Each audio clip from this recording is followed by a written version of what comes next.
Hi there, and welcome to my itty bitty chapel.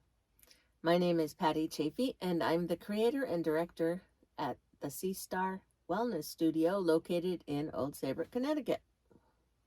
The itty bitty chapel is a little reflection offered about every other week to relax, refresh, and reflect on a spiritual word or phrase. It's usually filmed in or near a sacred space within my home called the itty bitty chapel.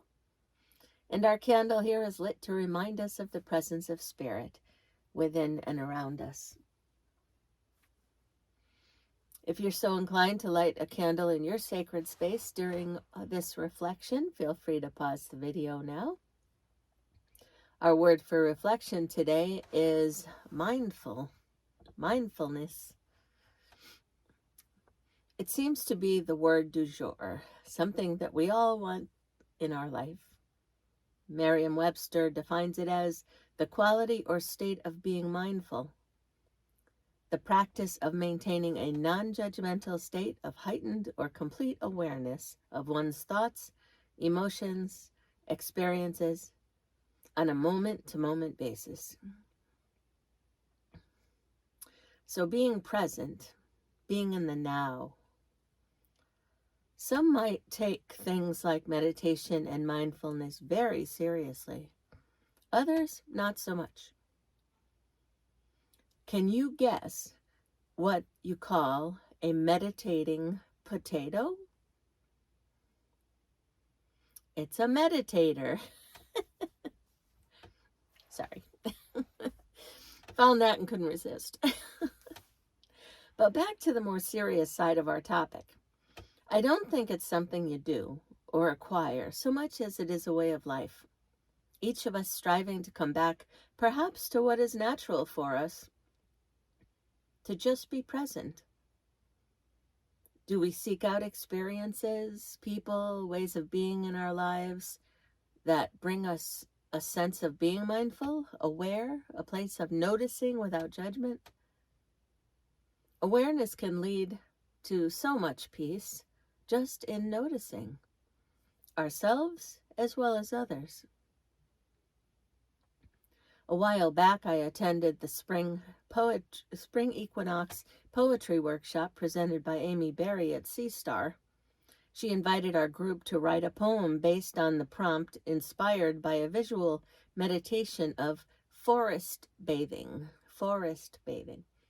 Amy is offering another workshop to welcome summer that you'll see more information about later in this video. But one of the poems I wrote that day made me think of a certain place and time on my Cape Cod, of course. I'm not much of a forest dweller, really, in all honesty. And when we were invited to write about forest bathing, the only forest that came to mind was a patch of scrub pines at Seaview Beach on the Cape.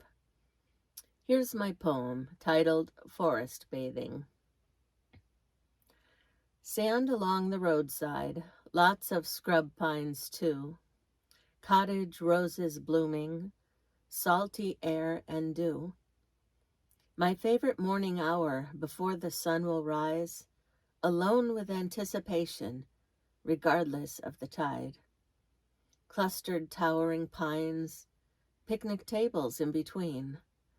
Pine cones dot the landscape, long needles carpet the scene. A bunny hops and scurries, oblivious of my presence. I'm a visitor in his special place, disturbing his quiet essence. Down a few steps I stroll, the waves gently greet the shore. The pines stand still, there is no wind, just salt and sand and shore.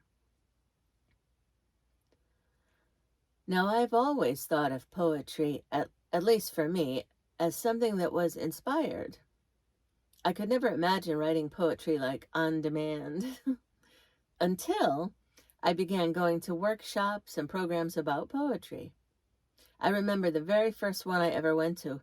I was uncertain about how I could ever write something on demand, and I was sure that the instructor was going to have us do that.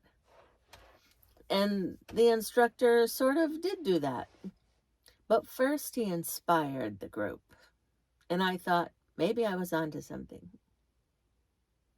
He passed around a bowl with small clusters of grapes, and we were invited to touch them, smell them, look at them with our complete, undivided attention, with mindfulness.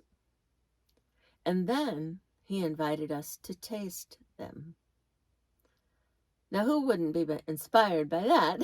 We all did as we were instructed, and then in complete silence, completely present to the experience, we wrote beautiful poetry about grapes and whatever else we connected with at the time.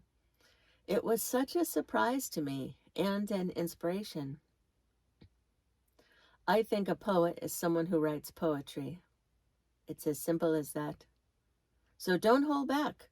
If you feel a poem coming on, anxious to come alive, grab a pen or your laptop.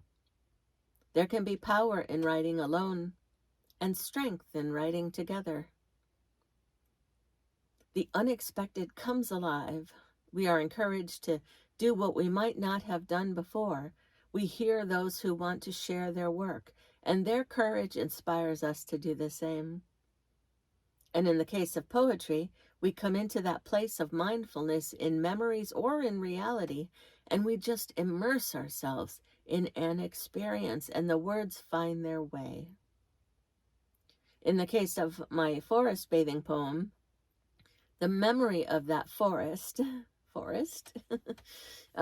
brought back the smell of the salt air, listening as the water met the shore, watching that little rabbit hop across the carpet of pine needles.